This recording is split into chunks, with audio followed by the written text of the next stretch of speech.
Selamat datang para peserta BIMTEK Online Penyusunan Rencana Operasi Darurat Bencana. Ini adalah unit 13 yang akan membahas tentang organisasi dan tata kerja Komando Darurat. Sebelumnya para peserta sekalian telah mengikuti unit 12 yang membahas tentang siklus, proses, dan prosedur penyusunan rencana operasi darurat bencana. Para peserta sekalian juga telah selesai mengisi kuis yang telah disediakan untuk mengevaluasi pemahaman Anda terhadap materi unit 1.2. Unit 1.3 terdiri dari materi paparan, dan untuk mengevaluasi pemahaman Anda terhadap materi yang telah diberikan, seperti pada unit 1.2, Anda diminta untuk mengisi kuis pada akhir unit ini.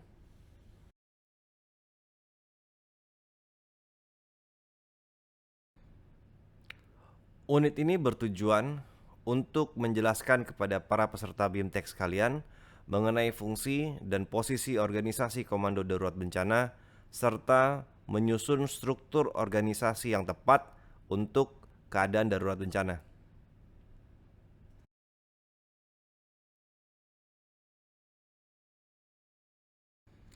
Kita akan melihat komponen organisasi Komando Darurat Bencana, yaitu pemberian mandat untuk melaksanakan operasi darurat bencana dari pejabat yang berwenang.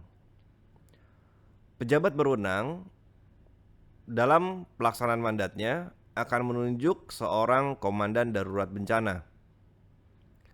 Komandan darurat bencana nantinya akan menyusun organisasi darurat bencana dengan mengangkat staf komando dan staf umum. Staf komando berdasarkan Perka BNPB nomor 24 tahun 2010 terdiri dari 4 staf, yaitu sekretariat, kemudian petugas informasi, petugas penghubung, dan petugas keselamatan. Sedangkan staf umum terdiri dari 4 kepala bidang, yaitu kepala bidang operasi, kepala bidang perencanaan, kepala bidang logistik, dan kepala bidang administrasi dan keuangan. Gambar yang Anda lihat pada paparan adalah komponen dasar dari organisasi Komando Darurat Bencana.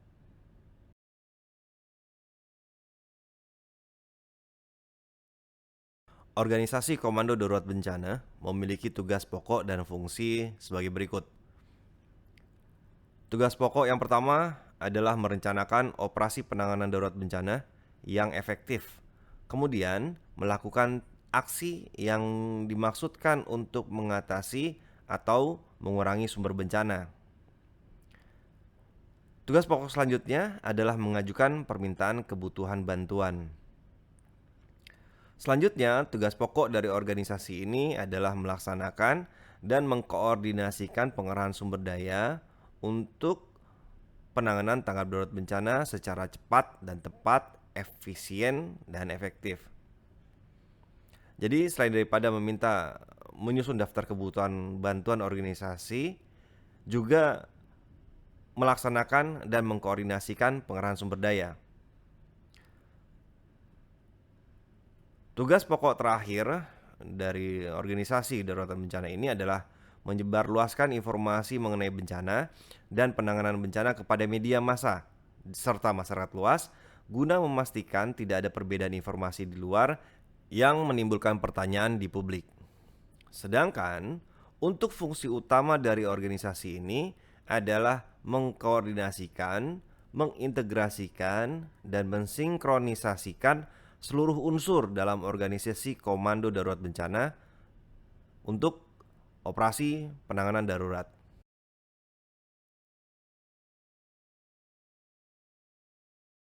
Para peserta sekalian, apabila suatu kondisi darurat memiliki dampak yang semakin meluas, maka seorang komandan darurat bencana dapat mengaktifkan dan mendelegasikan wewenangnya kepada kepala bidang, direktur cabang, supervisor divisi atau kelompok, dan pemimpin tim atau pemimpin unit operasi di bawahnya. Jadi, bila kondisi darurat tersebut semakin meluas, komandan darurat boleh saja menambahkan unsur-unsur operasi untuk melaksanakan dan memudahkan proses penanganan darurat bencana.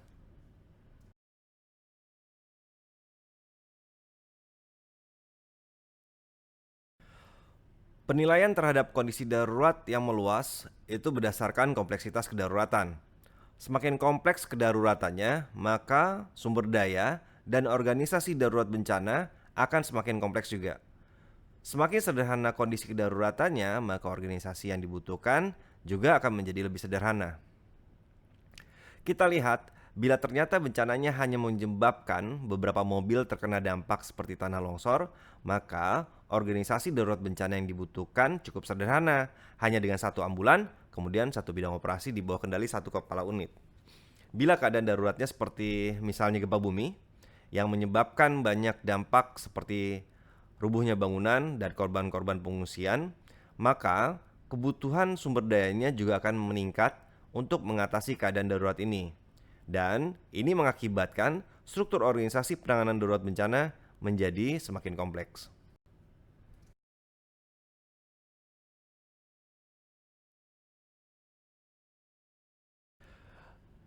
Baik, sekarang kita akan melihat satu persatu unsur-unsur dalam organisasi Komando Darurat Bencana.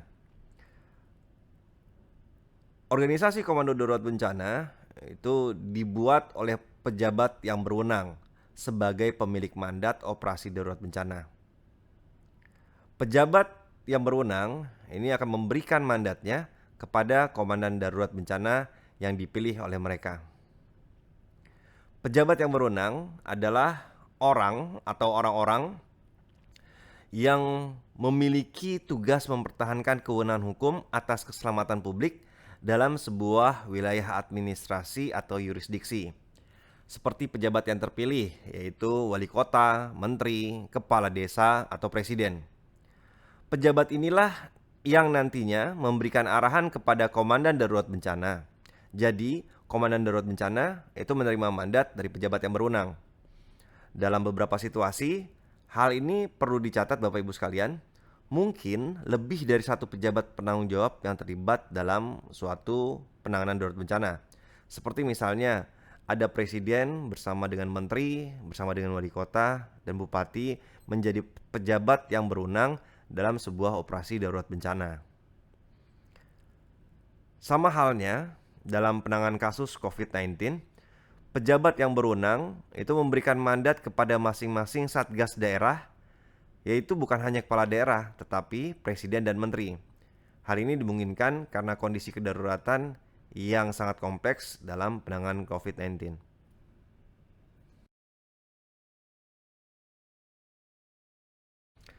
Kemudian pertanyaannya adalah apa perbedaan komandan darurat bencana dengan pejabat yang berwenang?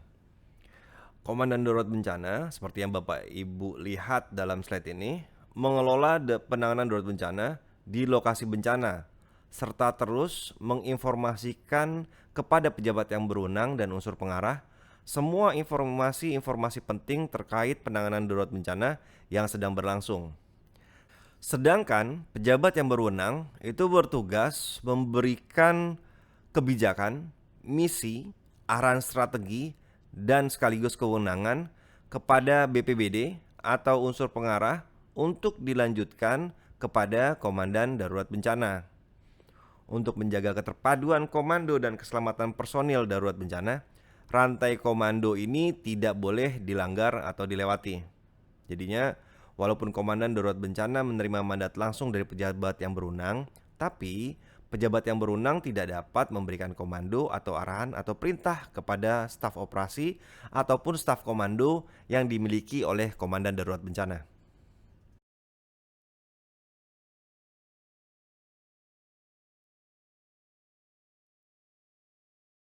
Sekarang kita akan mendalami jabatan komandan darurat bencana. Komandan darurat bencana adalah personil yang ditunjuk langsung oleh presiden atau kepala daerah atau pejabat berwenang lainnya sesuai dengan tingkat dan kewenangan daerahnya. Komandan darurat bencana bertanggung jawab langsung kepada pejabat yang berwenang. Dalam beberapa situasi, seseorang dengan jabatan yang lebih rendah namun memiliki kualifikasi yang lebih sesuai itu dapat ditunjuk sebagai komandan penanganan darurat bencana. Walaupun hal ini sulit dilaksanakan di Indonesia.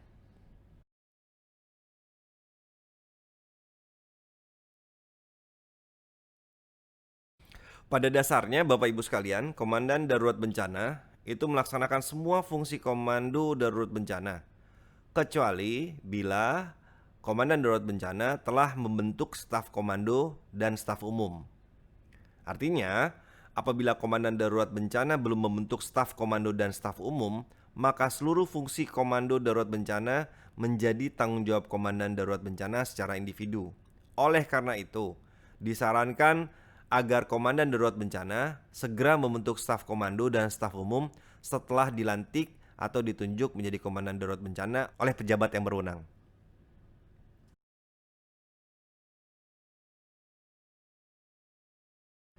Baik, Bapak Ibu sekalian, peran Komandan Darurat Bencana itu yang pertama dan awal sekali adalah mengaktifkan dan meningkatkan Pusdalop menjadi pos komando darurat bencana sesuai dengan jenis, lokasi, dan tingkatan bencana. Peran Komandan Darurat selanjutnya adalah membentuk pos lapangan di lokasi bencana. Selanjutnya, peran Komandan Darurat Bencana adalah menyusun rencana strategi dan taktik, kemudian mengorganisasikan serta melaksanakan dan sekaligus mengendalikan operasi darurat bencana.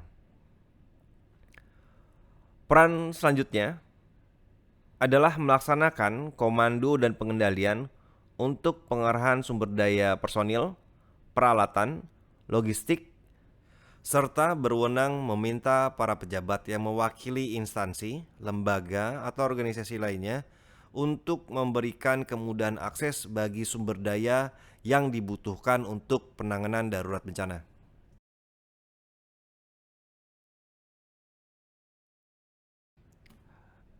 Dalam pelaksanaannya, Komandan Darurat Bencana ini juga mengenal istilah komando tunggal dan komando terpadu. Komando tunggal ini bila daerah bencana dikelola oleh satu daerah saja dan satu fungsi. Sementara komando terpadu bila daerah bencana terjadi pada beberapa daerah sekaligus yang berdekatan, maka komando terpadu menjadi pilihan dalam operasi darurat bencana.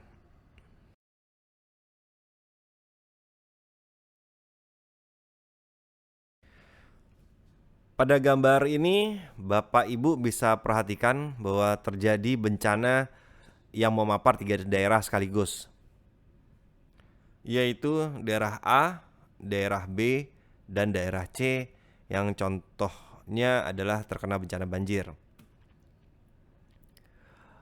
Pada kondisi ini, maka Komandan Operasi Darurat Bencana di daerah A dan Komandan Operasi Darurat Bencana di daerah B serta Komandan Darurat Bencana di daerah C dapat membentuk komando terpadu.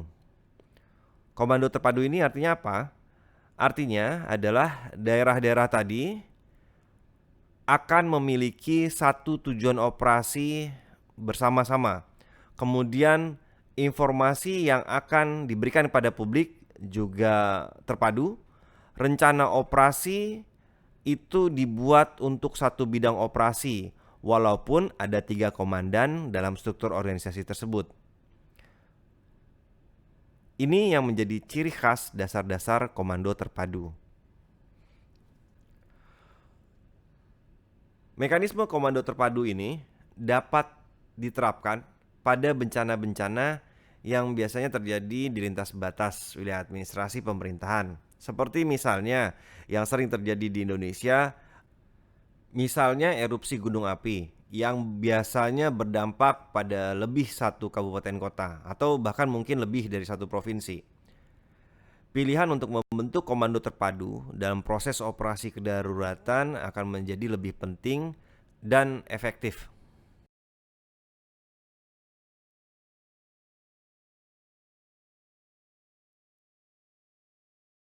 Baiklah Bapak Ibu sekalian, jabatan selanjutnya yang akan kita bahas adalah Wakil Komandan Darurat Bencana.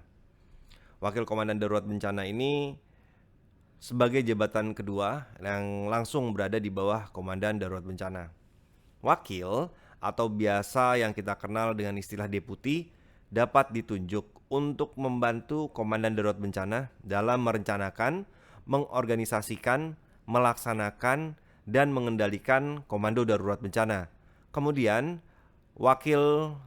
Komandan Darurat Bencana dapat juga mengkoordinir tugas-tugas sekretariat, humas, keselamatan dan keamanan, serta perwakilan instansi lembaga.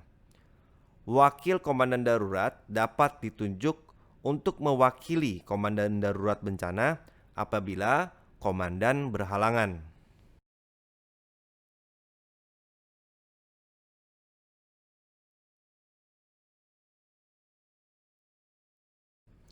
Sekarang kita akan membahas staf pada level teknis, yaitu untuk pertama kali kita akan membahas staf komando. Staf komando ini dalam Perka BNPB nomor 24 tahun 2010 terdiri dari 4 staf, yaitu sekretariat yang dikepalai oleh sekretaris, petugas informasi, petugas penghubung, serta petugas keselamatan dan keamanan.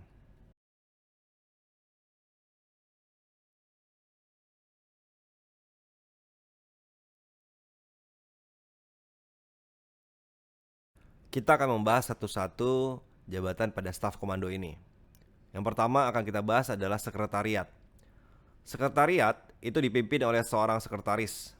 Tugas dan tanggung jawab sekretaris ini adalah untuk menyelenggarakan administrasi umum dan pelaporan. Kemudian, pelayanan akomodasi dan konsumsi bagi personil Komando Darurat Bencana, serta pengaturan pergantian shift personil. Semua shift kerja diatur oleh sekretariat. Sekretaris bertanggung jawab langsung kepada Komandan Darurat Bencana.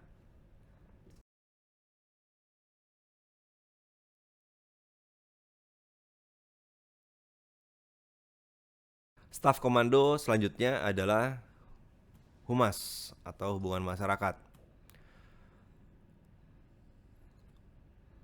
Hubungan masyarakat dikepalai oleh seorang kepala hubungan masyarakat yang bertugas dan bertanggung jawab untuk menghimpun data dan informasi kejadian bencana yang sedang terjadi. Kemudian, membentuk jaringan informasi dan komunikasi serta menyebarkan informasi tentang bencana tersebut ke media massa dan masyarakat luas, sehingga tercapai kesatuan informasi dan komunikasi yang keluar secara resmi dari struktur organisasi darurat bencana. Kepala Humas ini, seperti tadi sekretaris, bertanggung jawab langsung kepada Komandan Darurat Bencana.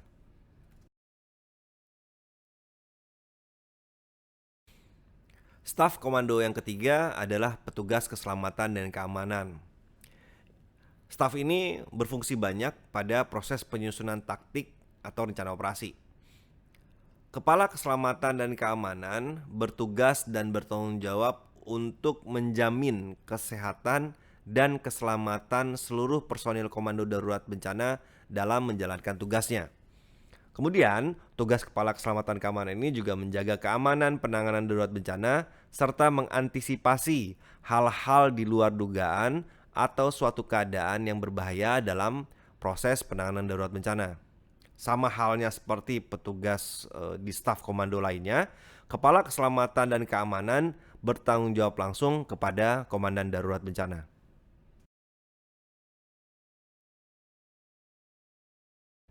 Staf komando terakhir adalah perwakilan instansi atau lembaga.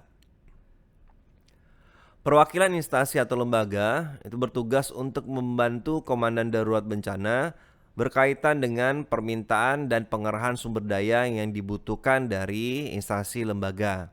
Perwakilan instansi lembaga ini secara operasional tetap bertanggung jawab langsung kepada Komandan Darurat Bencana. Sedangkan secara administratif, perwakilan instansi lembaga ini bertanggung jawab kepada pimpinan instansi lembaga terkait.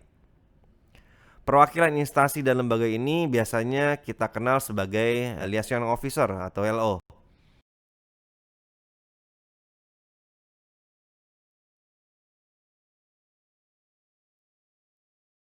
Baik, Bapak Ibu sekalian, selanjutnya kita akan membahas staf umum. Seperti yang telah diketahui bersama tadi telah diuraikan bahwa Komandan Darurat Bencana memiliki dua jenis staf, yaitu staf komando dan staf umum. Staf komando telah kita uraikan sebelumnya, yaitu ada 4 staf, sekretariat, petugas keamanan keselamatan, humas, serta perwakilan instansi. Sedangkan untuk staf umum sama seperti halnya dengan staf komando, terdiri dari 4 staf, yaitu kepala bidang operasi, kepala bidang perencanaan, kepala bidang logistik, dan kepala bidang administrasi keuangan.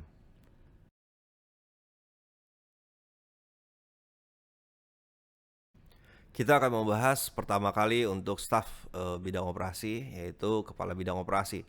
Kepala bidang operasi bertugas dan bertanggung jawab atas semua pelaksanaan operasi penyelamatan dan evakuasi korban, harta benda, pemenuhan kebutuhan dasar, perlindungan kelompok rentan, pengurusan pengungsi, penyelamatan, pemulihan sarana prasarana, serta tindakan-tindakan aksi untuk mengatasi dan mengurangi sumber bencana dengan cepat, tepat, efektif, dan efisien berdasarkan satu kesatuan rencana tindakan penanganan darurat bencana. Jadi boleh dikatakan Bapak Ibu sekalian, kepala bidang operasi inilah yang bertanggung jawab terhadap keseluruhan operasi kedaruratan bencana di lapangan. Kepala bidang operasi ini juga mengarahkan dan mengkoordinasikan seluruh taktik operasi darurat bencana.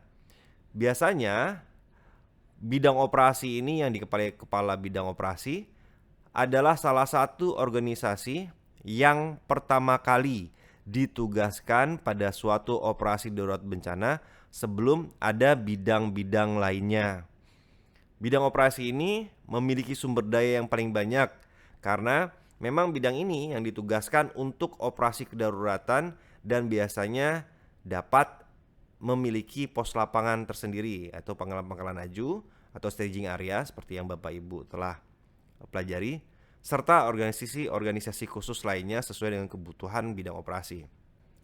Oleh karena itu, melihat dari luasnya tugas dan tanggung jawab bidang operasi, maka biasanya kepala bidang operasi adalah orang-orang yang telah memiliki pengalaman yang lebih dalam melaksanakan operasi kedaruratan bencana.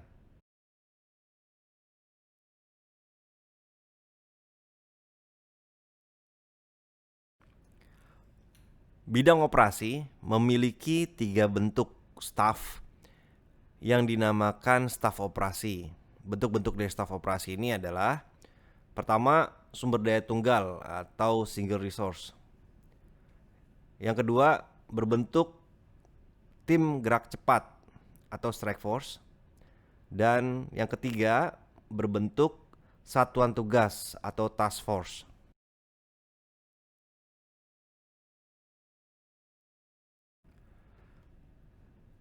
Unit sumber daya tunggal atau single resource itu dapat berupa satu individu atau juga dapat berupa satu peralatan dengan kelengkapan personilnya. Seperti misalnya, satu petugas SAR itu disebut sumber daya tunggal. Kemudian, satu unit mobil pemadam kebakaran walaupun dengan 6 petugas pemadam kebakaran untuk mengoperasikan mobil tersebut tetap dihitung sebagai satu sumber daya atau sumber daya tunggal karena yang dihitung adalah satu mobil pemadam kebakaran yang aktif.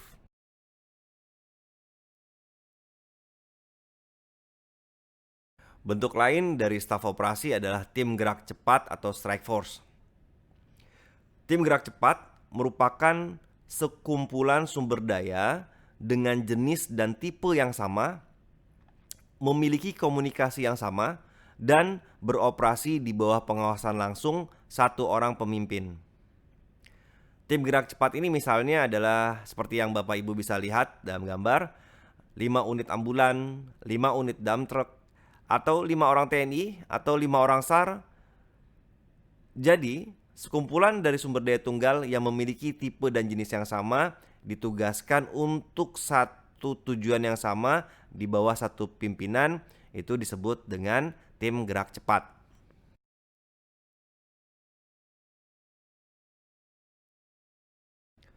Bentuk terakhir dari staf operasi adalah satuan tugas atau task force. Ini kita sedang sering mendengar tentang satuan tugas ini atau Satgas yang untuk penanganan COVID-19. Apa itu Satgas? Satgas merupakan kombinasi dari berbagai sumber daya dengan jenis dan tipe berbeda yang memiliki komunikasi bersama dan beroperasi di bawah pengawasan langsung pimpinan Satgas. Misalnya, untuk sebuah operasi, Anda mengarahkan satu unit operasi berupa satu mobil ambulan, satu dump truck, satu helikopter, satu mobil pemadam kebakaran, satu speedboat untuk melakukan operasi penyelamatan. Berarti Anda telah mengirimkan satu satgas sebagai unit operasi untuk melaksanakan tugas yang telah diberikan kepada mereka.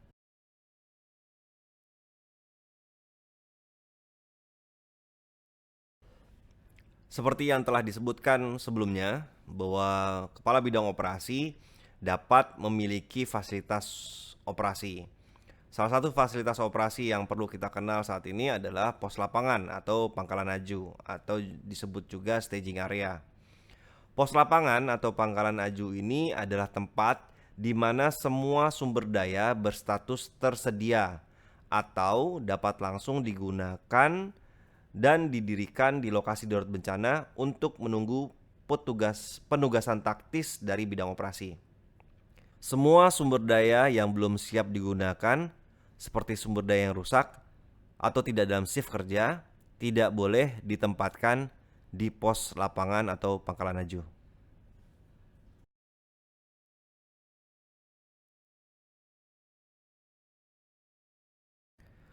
Pos lapangan dipimpin oleh seorang manajer. Rantai komando manajer pengelola pos lapangan melapor kepada kepala bidang operasi. Jika tidak terdapat kepala bidang operasi, maka manajer pangkalan aju melapor langsung kepada komandan darurat bencana. Ini adalah rantai komando yang dipersyaratkan untuk pangkalan aju ini.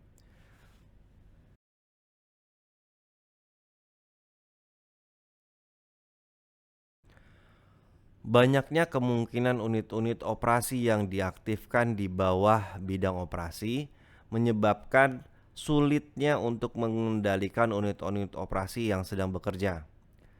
Pengendalian unit-unit operasi oleh bidang operasi perlu dilaksanakan agar lebih efektif dengan cara memelihara rentang kendali. Level-level pengawasan atau kendali ini dapat ditambahkan ke dalam bidang operasi untuk mengelola rentang kendali. Level pengawasan pertama adalah sektor. Sektor adalah level pengawasan yang membagi kendali sebuah operasi darurat bencana berdasarkan wilayah geografisnya atau dikenal juga dengan istilah divisi. Level pengawasan kedua adalah dinamakan klaster. Klaster membagi pengendalian operasi darurat bencana berdasarkan fungsi dari unit operasi tersebut. Seperti tadi kalau sektor berdasarkan geografis, maka klaster berdasarkan fungsi atau dikenal juga istilahnya dengan penamaan kelompok. Yang terakhir adalah cabang. Cabang ini digunakan bila jumlah sektor atau klaster ternyata melebihi rentang kendali. Cabang dapat bekerja berdasarkan wilayah geografis maupun secara fungsional.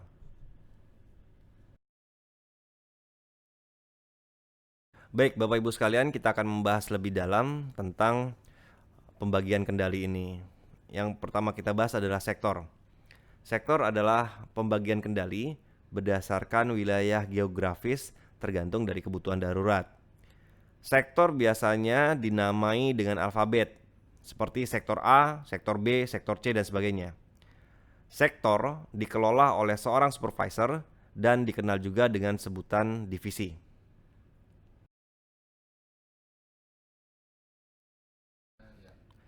Pembagian kendali kedua adalah klaster. Klaster adalah pembagian kendali berdasarkan fungsi-fungsi yang dibutuhkan dalam operasi tanggap darurat. Biasanya, Bapak Ibu sekalian, Klaster ini dinamakan sesuai dengan tugas klaster tersebut, seperti klaster kesehatan dan medis, klaster pekerjaan umum, dan sebagainya. Klaster ini bekerja dimanapun tanpa dibatasi wilayah geografis.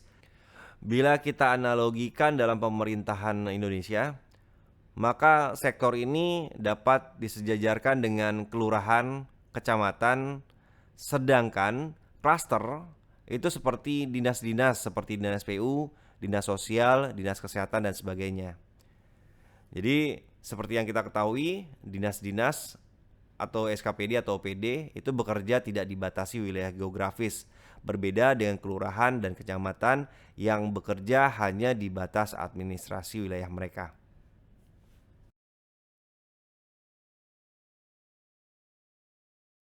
Baik, sekarang kita akan melihat bagaimana keterkaitan antara sektor dan klaster. Dalam bidang operasi, sektor dan klaster dapat digunakan bersama-sama dalam sebuah operasi darurat bencana. Namun yang perlu dicatat Bapak Ibu sekalian, sektor tidak boleh membawahi klaster dan klaster tidak boleh membawahi sektor. Jadi klaster dan sektor harus berada pada level yang sama dalam posisi struktur organisasi di bawah bidang operasi.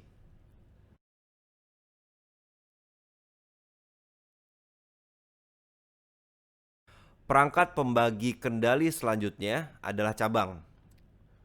Bapak Ibu sekalian, cabang dibentuk bila ternyata jumlah sektor dan klaster telah melebihi rentang kendali. Cabang dapat memiliki tanggung jawab secara fungsional ataupun geografis dalam sebuah operasi darurat bencana. Jadi, cabang ini boleh terdiri dari beberapa sektor dan beberapa klaster. Cabang, Bapak Ibu sekalian, itu dikelola oleh seorang direktur cabang.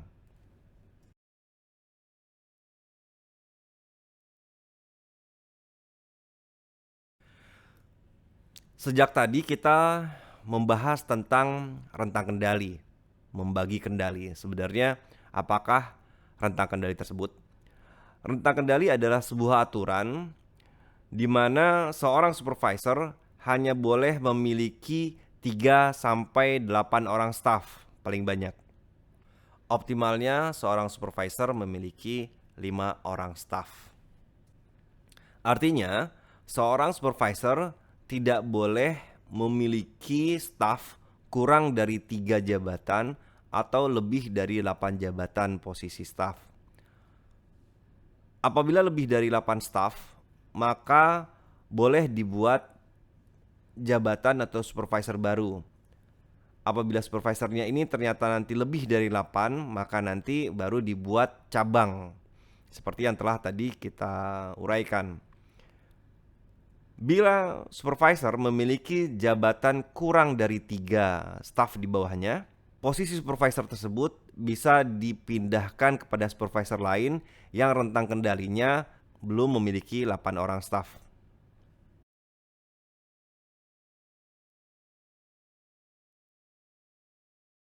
Baik, Bapak Ibu sekalian, kita tinggalkan bidang operasi. Selanjutnya kita akan membahas staf umum, yaitu staf umum lainnya, yaitu bidang perencanaan. Bidang perencanaan dikomandoi oleh seorang kepala bidang perencana.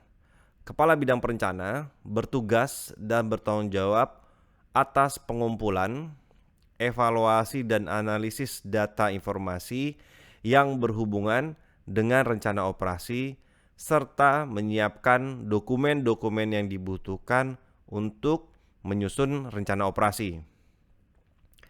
Bidang perencanaan ini juga mengawasi status sumber daya, mengawasi dan menampilkan status situasi, serta mengembangkan strategi-strategi alternatif yang dibutuhkan bila ternyata tujuan operasi yang ditetapkan oleh Komandan Darurat Bencana membutuhkan sumber daya yang ternyata tidak dimiliki oleh daerah saat ini.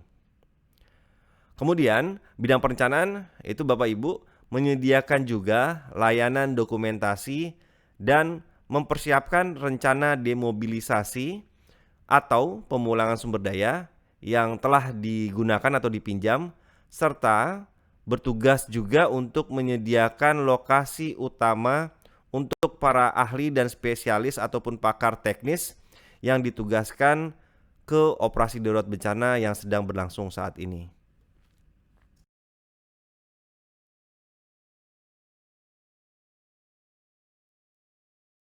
Staf umum selanjutnya Bapak Ibu sekalian adalah bidang logistik.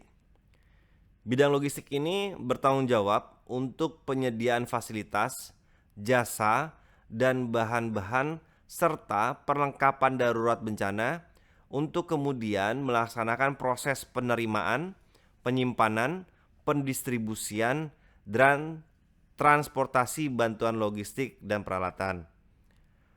Bidang logistik ini juga melaksanakan penyelenggaraan dapur umum, air bersih, dan sanitasi umum untuk di daerah pos komando. Jadi hanya khusus untuk daerah-daerah fasilitas operasi yang digunakan oleh petugas operasi. Jadi bukan untuk masyarakat umum, karena dukungan-dukungan tersebut untuk masyarakat umum merupakan tanggung jawab dari bidang operasi. Bidang logistik selain dari tugas seperti tersebut di atas sebelumnya, juga mengkoordinasikan semua bantuan logistik dan peralatan dari institusi lembaga terkait. Bidang logistik ini juga bertanggung jawab terhadap komunikasi petugas, dukungan medis kepada para personil darurat bencana, makanan bagi para personil darurat bencana, pasokan, fasilitas operasi, serta dukungan darat lainnya.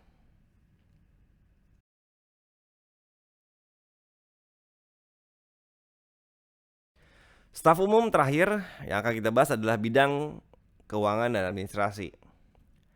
Bidang ini bertanggung jawab atas semua administrasi keuangan. Jadi ini adalah staf umum yang harus dijaga keselamatannya karena terkait dengan semua administrasi keuangan, juga menganalisa kebutuhan dana dalam rangka penanganan darurat bencana yang terjadi. Dan bila ada kekurangan anggaran, maka bidang keuangan administrasi inilah yang akan mencari anggarannya. Selain itu, bidang ini juga bertanggung jawab untuk mengawasi seluruh penganggaran dan pengeluaran yang terkait dengan darurat bencana, serta mengatur semua kontak-kontak pengadaan yang dibutuhkan untuk pengadaan sumber daya yang tidak dimiliki oleh daerah.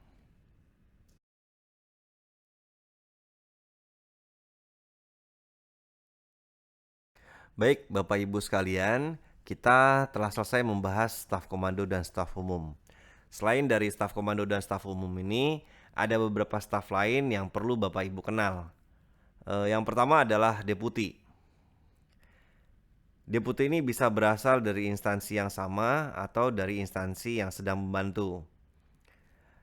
Deputi ini dapat digunakan pada level bidang dan juga cabang. Jadi apabila rentang kendalinya sudah lebih dari persyaratan ideal, maka boleh saja kepala bidang atau direktur cabang itu memilih seorang deputi untuk membantu pekerjaannya. Patut diingat, deputi ini harus memiliki kualifikasi umum yang sama dengan personil di mana mereka ditempatkan. Seperti deputi bidang operasi, maka kualifikasinya harus sama dengan personil-personil bidang operasi di mana tempat mereka bekerja.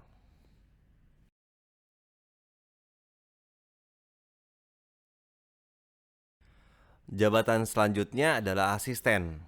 Bapak Ibu sekalian, asisten ini merupakan bawahan dari staf komando. Bila deputi itu adalah bawahan dari staf umum, maka asisten adalah bawahan dari staf komando. Asisten ini harus memiliki kemampuan teknis, kualifikasi, dan tanggung jawab untuk mendukung staf komando, yaitu sekretariat, kepala keselamatan dan keamanan, perwakilan instansi lembaga, dan humas. Jabatan asisten ini bila dibutuhkan juga dapat ditempatkan kepada posisi petugas ataupun kepala unit operasi. Catatannya memang bila dibutuhkan sekali, kepala unit operasi ini dapat memiliki asisten. Seperti yang tadi sudah kita lihat, ada bentuk sektor atau klaster. Jadi ada asisten untuk kepala sektor, atau asisten kepala klaster.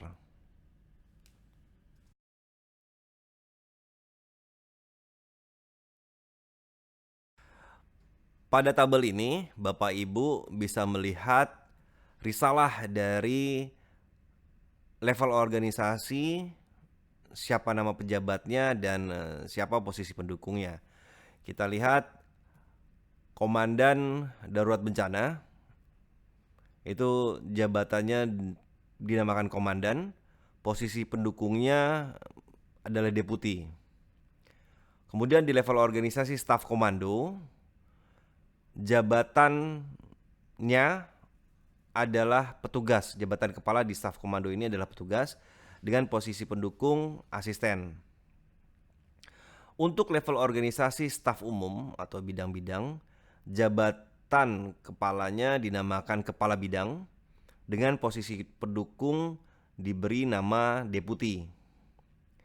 Untuk level organisasi cabang dengan jabatan direktur, posisi pendukungnya bernama deputi sama seperti kepala bidang.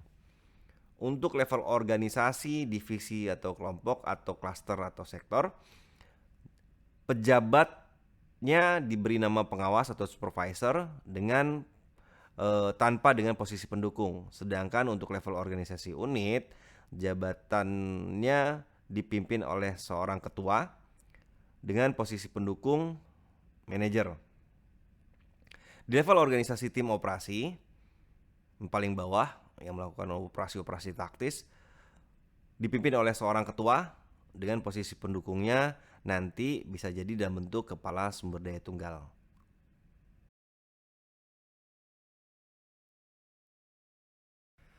Demikian Bapak Ibu sekalian, uraian kita tentang organisasi dan tata kerja penanganan darurat bencana.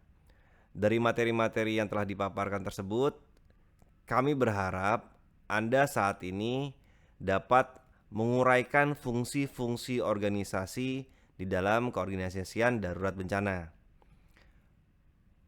Anda juga diharapkan untuk dapat menguraikan dan mengembangkan struktur organisasi di bawah bidang operasi dengan tetap memperhatikan rentang kendali.